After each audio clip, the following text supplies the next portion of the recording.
ഒരിക്കൽ ഒരു നഗരത്തിൽ പ്രമുഖനായ ഒരു സ്വർണ്ണ വ്യാപാരി ഉണ്ടായിരുന്നു. അദ്ദേഹത്തിന്റെ കടയിൽ പലവിധ സ്വർണങ്ങളും രത്നക്കല്ലുകളും ഉണ്ടായിരുന്നു. എന്നിരുന്നാലും അദ്ദേഹത്തിന്റെ കടയിൽ നിന്നും ആ നാട്ടിലെ ആളുകളൊന്നും സ്വർണങ്ങളോ രത്നങ്ങളോ വാങ്ങാറില്ലായിരുന്നു.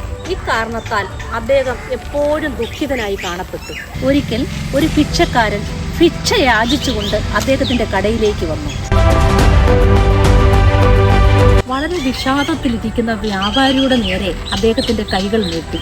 വ്യാപാരി തന്റെ 2 കൈകളും യാചകന്റെ നേരെ നീട്ടിയിട്ട് തന്റെ നിസ്സഹായ അവസ്ഥ അദ്ദേഹത്തെ അറിയിച്ചു. വളരെ ചുരുക്കം സമയം കൊണ്ട് തന്നെ വ്യാപാരിയുടെ എല്ലാ അവസ്ഥകളും യാചകന് മനസ്സിലായി.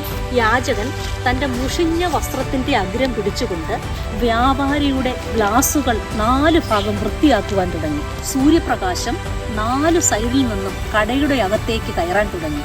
സ്വർണങ്ങളെയും രത്നങ്ങളെയും സൂര്യപ്രകാശം തഴുകാൻ തുടങ്ങി. സ്വർണങ്ങളും രത്നങ്ങളും കത്തി ജ്വലിക്കുന്നത് കണ്ടുകൊണ്ട് അത്ഭുതമെന്ന് പറയട്ടെ, അല്പസമയം കൊണ്ട് കട നിറയെ ആളുകളെ കൊണ്ട് തിക്കും തിരക്കും തുടങ്ങി. വ്യാപാരിക്ക് എന്തെന്നറിയാത്ത സന്തോഷം വന്നിട്ട് യാചകനെ കെട്ടിപ്പിടിച്ച് ആലിംഗനം ചെയ്യുവാൻ തുടങ്ങി.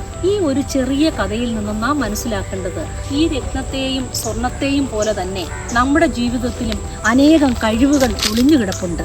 നമ്മളിൽ ഒളിഞ്ഞു കിടക്കുന്നതായ അമൂല്യമായ കഴിവുകളെ പുറത്തെടുത്ത് അതിനെ കഴുകി വെടുപ്പാക്കി പോളിഷ് ചെയ്തെടുക്കുകയാണെങ്കിൽ അലസതയുടെയും മടിയുടെയും പൊടിപടലങ്ങളാൽ കരിതിടൽ വീണാലും സന്തോഷമെന്ന വസ്ത്രം കൊണ്ട് അത് തുടച്ചു മാറ്റുവാൻ നമുക്ക് കഴിയും. മദർ തെരേസ ഒരിക്കൽ മനുഷ്യനെ പറ്റി പറഞ്ഞത് ഇങ്ങനെയാണ്: എന്റെ ലക്ഷ്യം മതപരിവർത്തനമല്ല എന്നും, ഒരു ക്രിസ്ത്യാനി ഒരു നല്ല ക്രിസ്ത്യാനി ആയാൽ മതിയെന്നും, ഒരു മുസ്ലിം ഒരു നല്ല മുസ്ലിം ആയാൽ മതിയെന്നും, ഒരു ഹിന്ദു ഒരു നല്ല ഹൈന്ദവനായാൽ മതിയെന്നുമായിരുന്നു മദർ തെരേസയുടെ അഭിപ്രായം.